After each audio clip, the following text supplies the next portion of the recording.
Hello friends, welcome back to my channel cook with Sunayana. आज के recipe green मटर पनीर पोलाव। तो शीत मानेई फ्रेश ग्रीन मटर और ग्रीन मटर दिए विभिन्न रेसिपि बनानो जाए। आज के आमी सेई ग्रीन मटर दिए एक पोलावेर रेसिपि एनेছি, तार संगे पनीरও दिएছি। खूब सहजे साधारण एक रेसिपि, किन्तु एर स्वाद अनेकटाई सुंदर। तो किभाबे एटा बानानो जाबे एबं भातगुलो झरझरे थाकबे जलेर परिमाप सह आजकेर भिडियो आमी एनेছি। ताहले शुरू करी आजकेर भिडियो। सबथेके प्रथमे आमी देखिए दिई बासमती चाल रेखेছি। एखाने आमी 600 ग्राम बासमती चाल रेखेছি।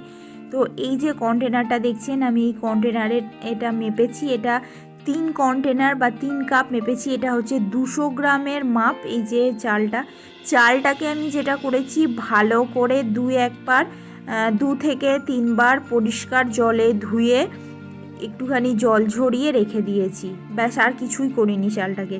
তো আমি দেখিয়ে দিই চালটা কতটা ঝরঝরে, জলটা টেনে গেছে এবং চালটা বেশ সুন্দর ঝরঝরে হয়ে গেছে। সঠিক পোলাও যদি রান্না করতে চান এই স্টেপটা অবশ্যই ফলো করবেন। চালকে একটুখানি জল দিয়ে ধুয়ে ভালো করে রেখে দেবেন পরিষ্কার করে। এবার পোলাও রান্নায় সরাসরি চলে আসি। তো পোলাও মানে অবশ্যই ঘি ছাড়া তো পোলাও অসম্পূর্ণ। এখানে আমি 2 টেবিল স্পুন পরিমাণে ঘি দিয়ে দিলাম।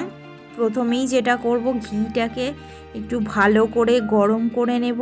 এখানে আমি একটা বড় কড়াই বসিয়েছি, তার কারণ হচ্ছে পোলাওটা যাতে ভালো করে বানানো যায়। অনেকটা পরিমাণ চাল, তো তাই আমি বড় কড়াই বসিয়েছি। এখানে কাজু বাদাম রেখেছি প্রায় 1 মুঠো পরিমাণে বা তার বেশি হবে। আমি কাজু বাদামগুলোকে 2 টুকরো করে নিয়েছি। প্রথমেই কাজুটাকে ভালো করে ভেজে নেব, কালার চলে আসবে, তারপরে উঠিয়ে নেব।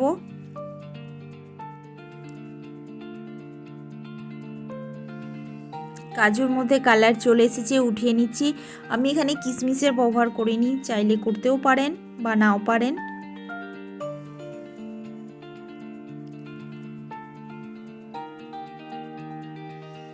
এবার আমি তেলের মধ্যে পনিরটা দিয়ে দিচ্ছি। যেহেতু এটা মটর পনির পোলাও, তো তাই অবশ্যই পনিরটা তো দেব।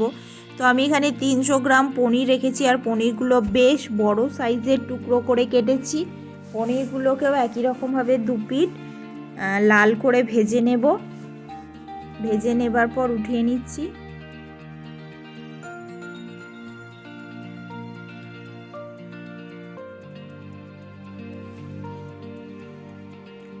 তো পনির এবং কাজু ভেজে নিয়েছি। পনিরগুলো কখনোই কাঁচা ব্যবহার করবেন না। যখন পোলাওয়ের মধ্যে এভাবে দেবেন, তখন কাঁচা পনির থাকলে কিন্তু ভেঙে যাওয়ার ভয় থাকে। তো সেই কারণে পনিরগুলোকে অবশ্যই ভেজে নেবেন। তো আমি পনির এবং এই যে তেলটা রয়েছে, এই তেলটাতেই আমি কিন্তু পুরো রান্নাটা করব। আর আমি এখানে তেল বাড়াবো না, তেল না সরি, ওটা হচ্ছে ঘি। ফোড়নের মধ্যে 2টো তেজপাতা, গোটা জিরে, দালচিনি, একটা বড় এলাচ, ছোট এলাচ, লবঙ্গ এবং কিছুটা গোলমরিচ রেখেছি। সবগুলোকে আমি এখানে ফোড়নে দিয়ে দেব।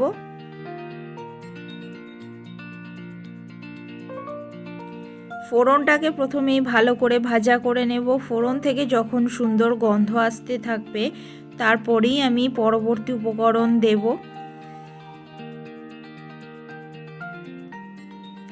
এরপরে আমি এখানে দিয়ে দিচ্ছি একটা টমেটো। মিডিয়াম সাইজের একটা টমেটোকে কুচিয়ে রেখেছি, কুচি করে কেটে নিয়েছি, সেটা দিয়ে দিলাম। টমেটোটাকে ভালো করে মজে যাবে সেই রকম পর্যন্ত ফ্রাই করে নেব।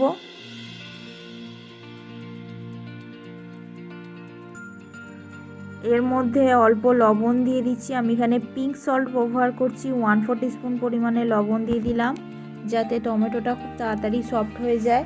আপনারা যে কোনো রেগুলার সল্টও ইউজ করতে পারেন। পিঙ্ক সল্ট সাধারণত স্বাস্থ্যসম্মত, তো সেই কারণে আমি এখানে পিঙ্ক সল্ট ব্যবহার করি, বা আমার বাড়িতে পিঙ্ক সল্ট ব্যবহার করা হয়। একটু ঢেকে দিলাম। তো কিছুক্ষণ পর ঢাকনাটা খুলে দেখিয়ে দিচ্ছি। টমেটোগুলো বেশ সুন্দরভাবে সফট হয়ে গেছে। টমেটোগুলোকে আরেকটু ভালো করে আমি মিশিয়ে নিচ্ছি।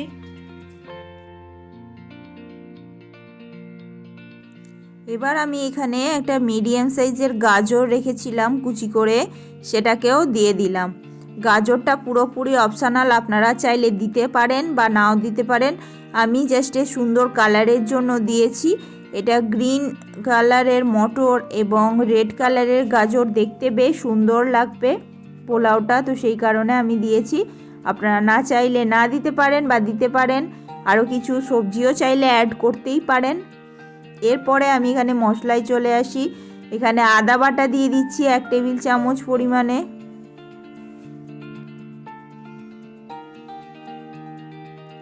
আদাটাকে খুব ভালো করে মিশিয়ে নিলাম যাতে কাঁচা গন্ধটা চলে যায়। এবার গুঁড়ো মশলাগুলো একে একে দিয়ে দেব।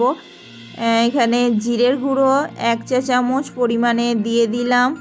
এরপরে দিয়ে দিচ্ছি ধনের গুঁড়ো, তাও 1 চা চামচ পরিমাণে। ধনে এবং জিরেটা একই পরিমাণে রেখেছি। এরপরে দিয়ে দিচ্ছি কাশ্মীরি লাল লঙ্কার গুঁড়ো, এটা 1/2 চা চামচ পরিমাণে রেখেছি। আর আমি কোনো গুঁড়ো মশলা অ্যাড করব না। এই সব কিছুকে ভালো করে একটুখানি ঘিয়ের মধ্যে মিশিয়ে নিচ্ছি যাতে কাঁচা ভাবটা চলে যায়। অবশ্যই যে কোনো রান্নার ক্ষেত্রেই হোক, মশলাটাকে খুব ভালো করে প্রথমে কষিয়ে নেবেন, তারপরে রান্নার পরবর্তী উপকরণ দেবেন। মশলা কাঁচা থাকলে কিন্তু রান্নার স্বাদ খুব একটা ভালো আসে না, তো সেই কারণে মশলাকে সবসময় ভালো করে কষিয়ে নেবেন। এখানে এবার আমি দিয়ে দিচ্ছি গ্রিন মটর, সেটা প্রায় 1 কাপ পরিমাণে, আর 3টে চেরা কাঁচা লঙ্কাকে দিয়েছি। সবগুলোকে ভালো করে মিশিয়ে নিচ্ছি। এরপরে আমি যে চালটা রেখেছিলাম ভালো করে পরিষ্কার জলে ধুয়ে, চালটা দিয়ে দিলাম। চালটাকে খুব ভালো করে আমি কিন্তু এই মশলার সঙ্গে মিশিয়ে নেব। এটাও একটা পোলাওয়ের খুব গুরুত্বপূর্ণ স্টেপ। অবশ্যই যে কোনো পোলাও রান্নার সময় মশলাদির সঙ্গে চালটাকে খুব ভালো করে মিশিয়ে নেবেন বা চালটাতে ভালো করে মাখিয়ে নেবেন। এটা করলে যেটা হয়, চালটা ঝরঝরে হয়, পোলাওগুলো একদম জড়িয়ে যায় না, সুন্দরভাবে দানা দানা থাকে এবং স্বাদটাও বেশ ভালো আসে। তো এই সমস্ত ছোট ছোট টিপসগুলো যদি ফলো করেন, আপনাদের পোলাও কিন্তু সুন্দর হবে। এরপরে আমি জল দিয়ে দেব। তো এই যে মেজারিং কাপে করে যেটাতে আমি চাল রেখেছিলাম, সেটা দিয়েই কিন্তু আমি জলটা দিচ্ছি, সেই মেজারিং কাপটাই ইউজ করছি। অবশ্যই আপনারা সেটাই করবেন। গ্লাস বা বাটি যে কোনো ধরনের মেজারিং কাপেই আপনারা চালটা মাপতে পারেন, আর সেই কাপেতেই কিন্তু জলটা দেবেন। যে পরিমাণ চাল দেবেন তার ডাবল জল দেবেন। আমি এখানে 3 কাপ চাল নিয়েছিলাম, তো তাই আমি এখানে 6 কাপ জল দিলাম। এই রেশিওটা কিন্তু খেয়াল রাখতে হবে পোলাও রান্নার সময়। এরপরে আমি এখানে স্বাদ অনুযায়ী লবণ দিয়ে দেব। আমি এখানে প্রায় 1 টেবিল স্পুন বা তার একটু বেশি পরিমাণে লবণ দিয়েছি।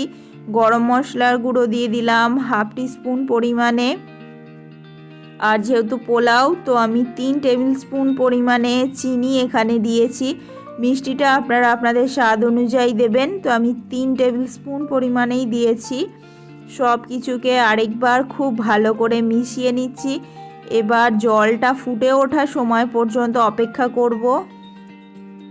তো জলটা দেখুন ধীরে ধীরে ফুটতে শুরু হয়েছে, হালকা হালকা ফুটতে থাকছে। এরপরে আমি কিন্তু বাকি উপকরণগুলো দিয়ে দেব। এখানে দেখিয়ে দিচ্ছি, এখানে লেবু প্রায় 2 টেবিল স্পুন পরিমাণে, এটা যেটা হবে, এই লেবুটা পুরোটা আমি এখানে দিয়ে দিচ্ছি, দানাগুলো ফেলে দিয়ে। এখানে যে কাজু এবং পনির যেটা ভেজে রেখেছিলাম, এর জুসটা সমেত আমি এখানে দিয়ে দিলাম, ভালো করে মিশিয়ে দিচ্ছি।